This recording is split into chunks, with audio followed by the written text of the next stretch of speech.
Guerre en Ukraine, panier à crabe. C'est vraiment ça le mot, les amis. Ils se mangent dessus. Personne ne fait confiance à l'autre. Les Allemands n'ont pas oublié cette grande guerre des chars qui a eu lieu lors de la Deuxième Guerre mondiale, dans ce qu'on appelle aujourd'hui l'Ukraine. Les Allemands envoient encore des chars en Ukraine. Ces mêmes Allemands qui ont envahi l'Europe, colonisé les pays en Europe, torturé les gens dans ce pays-là. Oui, Première et Deuxième Guerre mondiale. Et les amis, ils soutiennent l'Ukraine. Ils ont décidé comme ça. Tonton Amérique a demandé de soutenir l'Ukraine. Donc, Tonton Amérique, qui a un parapluie percé, qui protège ce pays-là, peuvent les mettre la pression dessus. Achetez nos armes, soutenez notre partenaire. Si vous ne le faites pas, ça sera compliqué pour vous. En fait, les amis, c'est ce qui se passe actuellement là qui me fait rire. Je moque de ces gens-là. Pourquoi, les amis? Je vais vous expliquer.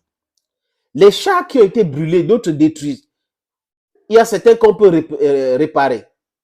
Et les Allemands avaient songé créer une usine de réparation des chars détruits en Ukraine. Parce que le ministre allemand de la Défense avait dit c'est difficile d'envoyer des chars là-bas, il y a d'autres que ça sera difficile de les réparer. Du coup, ils ont dit quoi? On va créer une usine en Pologne. Donc les Allemands étaient en pourparlers avec les Polonais pour la création de cette usine. Regardez les gens qu'on appelle les alliés. Comment ça se passe? En allemand, on répare. Je vais dire que l'aspect technique d'étudier les chars avant de les réparer prennent par char 12 000 euros. 12 000 euros. Mais lors des négociations en Pologne, la société polonaise qui devait prendre en charge la réparation avec une société, le concours d'une société allemande, a demandé 100 000 euros par char. J'ai dit quoi? 100 000 euros. Les Allemands ont discuté, ils ont présenté leur plan, ils ont dit chez nous, voilà comment on fait. Les Polonais, non. Ici, là, c'est comme ça, c'est comme ça, c'est comme ci. Pourquoi est-ce que ces sociétés-là ne dépendent pas gratuitement ces chars, comme ils aiment trop l'Ukraine? Voilà comment les gens profitent de la guerre. Ça, c'est l'économie de la guerre. Donc, les Polonais veulent profiter de la guerre pour se faire beaucoup d'argent. Comme les Américains sont en train de profiter de la guerre, la reconstruction d'une partie de l'Ukraine qui va revenir à Zelensky et ses amis, ça donné, le marché sera donné à Blackwater, les amis, ou c'est BlackRock, quelque chose comme ça. Blackwater ou BlackRock, prenez l'autre, vous laissez l'autre. Et chacun est en train de vouloir profiter de la situation. L'Allemagne, c'est en gros économie en Europe, première économie européenne. Les Allemands ont discuté, ils ont essayé de convaincre les Polonais. Les gars ont dit, niet, c'est 100 000 euros, pas 12 000 euros. Et le ministre de la Défense allemand s'est fâché. Ils se sont temporairement retirés de ce projet-là. Donc, pour l'instant, il n'y aura pas cette usine de réparation des chars Léopard 2, les chars invincibles, les chars modernes, les chars qui tirent en basse altitude, haute altitude, les chars qui roulent, les chars qui font ceci, les chars qui vont arracher la lune, les chars qui arrachent les étoiles, du bluff et du bluff. Et ils pensaient qu'ils étaient en train de parler comme ça à un pays comme le Cameroun, où ils étaient en train de discuter avec un pays comme la Libye, donc pour faire la guerre avec un pays comme la Libye, que non, et parler avec un pays ou contre un pays, ils envoient ça contre un pays qui est le premier exportateur des armes dans le monde. La Russie exporte vers la Chine, la Russie exporte vers l'Inde, d'ailleurs les missiles supersoniques que les Russes utilisent aujourd'hui, c'est les Russes qui ont donné la technologie aux Chinois, donné la technologie aux Iraniens.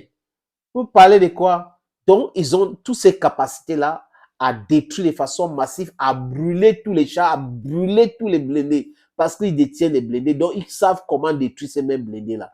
Ça se passe comme ça. Donc, vous ne pouvez pas vous amuser avec un pays pareil. Regardez entre vous, vous ne vous entendez pas. C'est-à-dire que vous êtes dans le lèche-brouf. Vous êtes dans l'escroquerie entre deux pays membres de l'OTAN, deux pays membres de l'Union européenne. Panier à crabe. Thank you, friends, for watching. God bless you. Bye-bye. I'll leave you in the company of this video. Just watch. J'aimerais appeler le peuple africain du monde entier qui aimerait assister au 6e anniversaire de notre émission Bantou qui aura lieu le 26 août à Dubaï cette année. de nous contacter. Regardez l'affiche. L'affiche est là.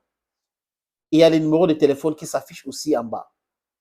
Appelez ces numéros si vous êtes artiste sénégalais, artiste comorien, guinéen, équato-guinéen, nigérien, ivoirien, burkinabé, malien, algérien, camerounais, centrafricain, gabonais, togolais, comorien, Madagascar, le malgache, Cabo Verde, Cap-Verdien. Les amis, si vous êtes artiste, influenceur, chef d'une société et que vous voulez la visibilité, appelez-nous, contactez-nous par WhatsApp, nous allons discuter avec vous. Et pour les artistes de tous les pays que j'ai cités, s'ils veulent participer à cet événement, ce n'est pas cher, c'est juste 1 million. Le billet d'avion, le visa, l'hôtel, donc hébergement, nutrition et 4 jours de tourisme. Et l'apothéose, l'événement le 26 août à Dubaï. C'est Cletus Entertainment avec Bachirou Production qui organise le 6e anniversaire de l'émission Bantu.